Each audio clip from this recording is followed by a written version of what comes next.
Hey YouTube, how's it going? Lawler here. As always, we've got a roster update for you guys. It's been a little bit, and an announcement for a tournament that we're running at the end of the video. As always, if you want to make sure you don't miss out on all things Rocket League related, like, subscribe, notifications, socials down below, links to the roster document as well.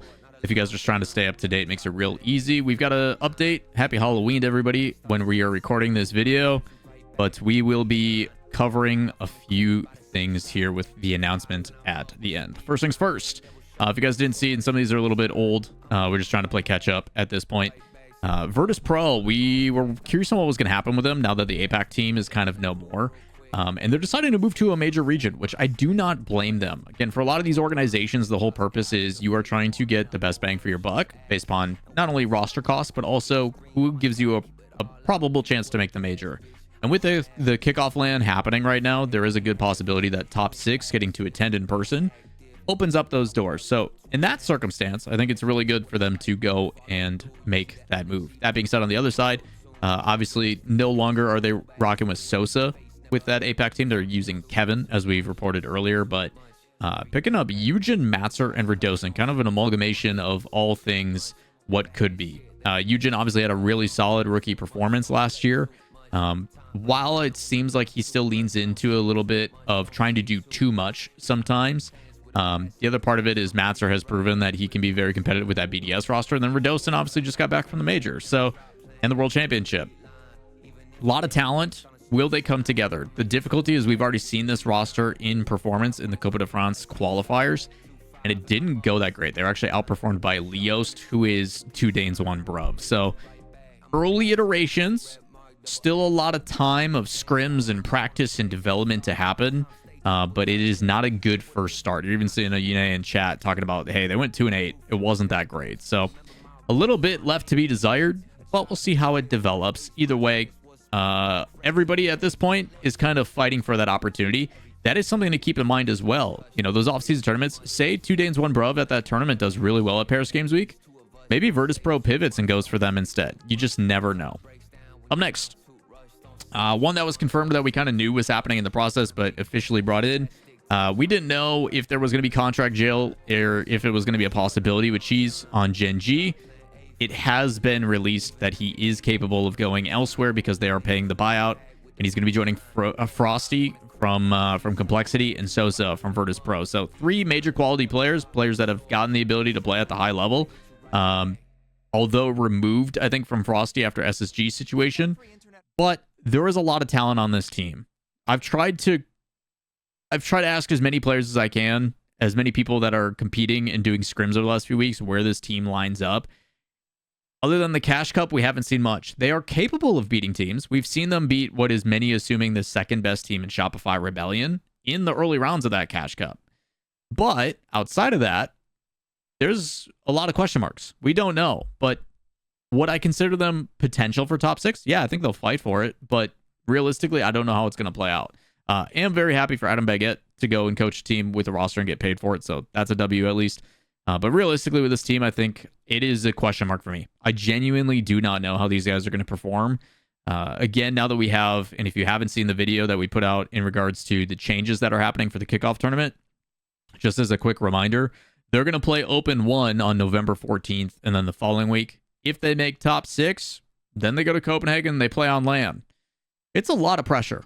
It's a very keen opportunity to go and make your mark and get LAN experience very early on. So I'm interested to see on how things develop and what things play out like, but it is very, very competitive across the board. I think the good sign and something that you're noticing in this video is more orgs coming into the space. We had a lot of scares last year about people dropping not enough org representation. Like, it seems like, and we had someone in chat say it earlier, it's like for the first time he's like coming into this season, I don't feel like all doom and gloom. I feel like, okay, you know, we'll see how things go. So I think orgs coming in and signing teams are a lot of that. Up next, Made in Brazil, as you guys know, picked up Ray's Bowling Crew at the tail end because the Corinthians dropped the ball. In this case, MIBR is sticking around, which is cool to see. Very happy about that. And on top of that, they're making a change to their roster to join Ray's Bowl. They're bringing in Sad and Stromic. So trying to strengthen the roster going into the season, not just letting it be a 2-horse race between Furia and Team Secret. Whether this changes things or not, we'll have to wait and see. But we have seen that they are competitive, and there is definitely levels to the teams below them. So very interested to see on how it plays out personally. Do I think this is going to be enough to beat those other two rosters? I don't know enough about how Team Secret's going to perform with the new change, but I do know Sad and Astromic are both very, very talented. So good possibilities here. And who wouldn't want to play for MIBR? They're absolutely massive as an organization. So cool stuff there. Congrats to the 3 teams in South America, but one to keep your eye on. 3-horse race potentially in SAM going into the season. Up next, the big one that just came out today, M80, if you guys do remember, obviously the amalgamation with Nick as coach. Would not be surprised if you see Nick coach this again, knowing Nick, now that he is no longer with GK. I would not be surprised if Nick somehow managed to talk to their owner and Marco and was like, hey man, you should pick up these guys that I'm coaching. That's my assumption. I assume Nick is going to be coaching this team. And they're going to be taking some young guns. They've got Mech. Mechanical Red is the long name, but Mech is going to be the one from Pirates on a Boat with his former teammate of Eris. And they're bringing in Devo. Now, it's not the Devo we all know and love. Not Double Tap Devo, not Devo from the OG days. There's a North American Devo that has been playing and was on 100x35, I think, most recently. That will be coming together potentially under the M80 banner. Now, just as a disclaimer, I've got kind of a bad taste in my mouth with M80 because of payment issues that the previous players had to deal with. I'm hoping those things are squared away and that whoever is handling this has a good lawyer and has some clauses put into that contract that states, hey, if we're not paid, XYZ is going to happen. I'm tired of organizations kind of getting away with some things that just should not be acceptable. So keep in mind, there's a lot of stuff going on behind the scenes. My hope is that, and again, I don't know all the full details, but I do know that there was payment issues with this organization in the past. The fact that they're still around and still supporting other esports would like to lead me to believe that things are in good financial standing. And at the end of the day, I'm always happy that if players do find a home, they do find payment. And an org that is familiar with the RLCS only strengthens things. But I do have some concerns. So I'll be keeping a close eye on this one to make sure it plays out. As for the team itself, this is a team that did make top 6 and was competitive in LCQs. Are they going to be competitive when it comes to main event stuff? When you've got the big dogs like NRG that you're going to have to play against to make those spots? I do not know. Again, this is a team that I can't expect to be in top 10, which is kind of where we're looking. If we go back to the roster document, we're looking at potential rosters for North America. They're in the conversation. They're going to be playing against teams like the former Team Evo. I will not say that name. But the former Team Evo, teams like Foot, things of that nature. I think we have this team being named Angels right now. That is kind of pushing into the top 4, but there are spots up for grabs. There are places that you can go and try to qualify through. So it'll be interesting to see. The one team that we haven't seen play yet is Space Station. Same thing with EU. We haven't gotten to see GK yet. So there is some question marks and some fulfillment that still needs to happen that we just haven't got around to yet that I'm excited to find out about. But ultimately, we just haven't seen them. We don't know how to make an answer. Last but certainly not least, something that people did not have on their radar because we didn't tease it at all, is the fact that the Apex is coming back. We are hosting a tournament this week. We are going to be doing a 5K prize pool in partnership with FIFAe, leading into the FIFAe World Cup in December.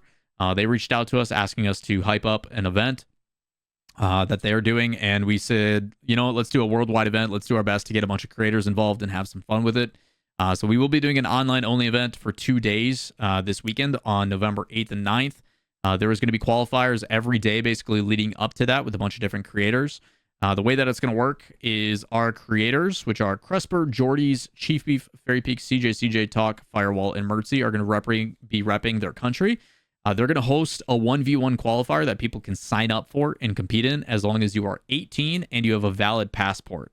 Those are important because if you guys end up being their teammate and going into the 2v2 tournament main event and winning, you do get to attend the event. You will get not only your prize pool earnings, but you will also earn a trip to go to the event in Riyadh, which is pretty sick. I think it's a really cool opportunity.